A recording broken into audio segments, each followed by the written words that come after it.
Hi everyone, I'm Scott Schneider. This is Stereo Niche.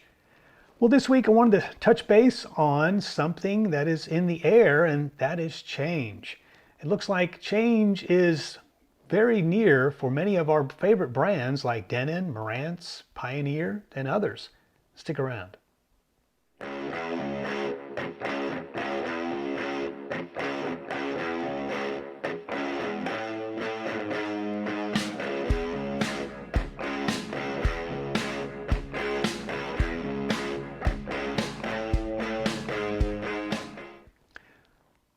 Well, okay. Well, thank you guys for sticking around. I've read in the media lately about a lot of issues in the industry, and so I thought I would touch base on that a little bit. You know, all of us that are into the hobby and collect audio gear, whether it's vintage or we appreciate our new gear, I think most of us feel that the brands we are familiar with are big companies and they're dominating and they make a lot of money and it's very profitable and not a lot of disruption and things like that. But in truth, it's not that way at all. The audio industry is relatively small for the most part. The companies and the divisions that we are used to don't make aren't super multi-billion dollar companies in most cases. What we're familiar with, and I think like Sony, for example, Sony is a huge company, but Sony is into all sorts of markets. It's not just audio. Pioneer, same thing. Yamaha, same thing. My gosh, Yamaha's in pretty much every industry, it seems like. But the audio component of those are separate business units and not as big as everything else. And they're the majority of brands that we are familiar with do not have that sort of conglomerate setup where they may be a quarter or two, lose some money, but they have other divisions to sort of make up for that.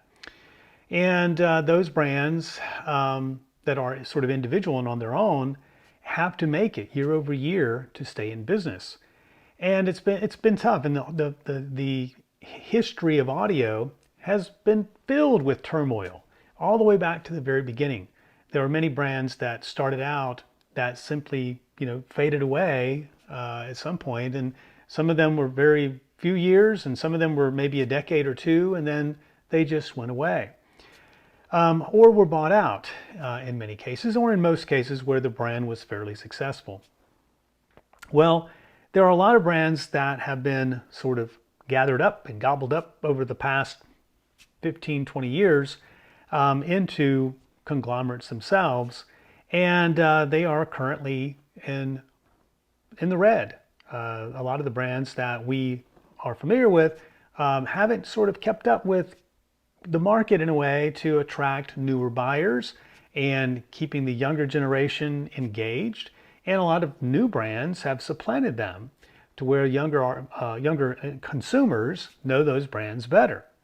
I would assume, I'm not in that industries, but I'm sure things like Beats and headphones and lots of companies that were able to capture that market are what they're familiar with, and the brands that the older generation, like me and others who are in vintage audio, but not even vintage, but other audio that might be newer, that those brands are more home audio related, and younger consumers, haven't quite caught on to that yet, and may never.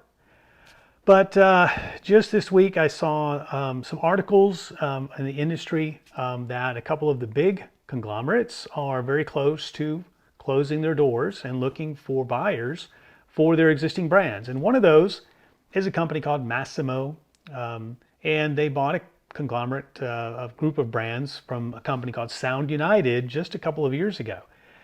Sound United owns brands like Bowers and Wilkins, Class A, Definitive Technology, Denon, Morance, Polk, all names that we know quite well.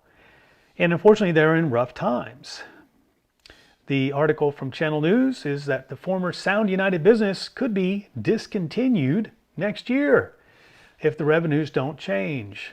But so you can go through and see this and find the article, but essentially, there's been quite a drop off in sales.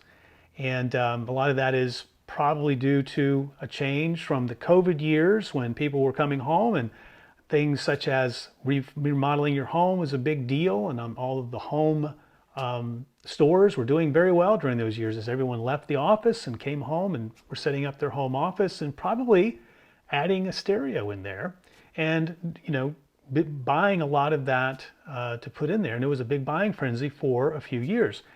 Well, every peak has its valleys, and it's time for a shift again. And a lot of companies are finding out that those peaks and those setting up those new rooms wasn't going to last forever. And so they are finding it hard to, attract the new buyers. So a lot of these brands as of next year could be folded. Probably won't. Probably somewhere along the way, someone will purchase some of these brands. Probably not all of them in one package as one company, but probably some of these, will be selected out if their financials look good and their brand has good recognition. Or they may find themselves just an empty shell and just a brand. We'll see something completely different, some very inexpensive goods going forward. It's hard to tell. Well, there's no way to tell until it happens. But this is just one company. It is not the only one. There's another company that you may not know called Vox International. And Vox owns quite a number of other brands that we are familiar with. Klipsch, Pioneer, Onkyo, AR. All these brands, very familiar to most of us. And they're in the same situation. It looks like, according to the industry channel news here, they are also in a deep situation because of consumer sales falling. Now, Pioneer looks like they've dropped that. Looks like it may have gone back to the corporate parent, perhaps. Not sure how that relationship worked out. But Klipsch, Onkyo was already in I think, dire straits for some time. Acoustic Research, all of these are brands that we know, quite well. But interesting industry news, but not new. It has always been this way.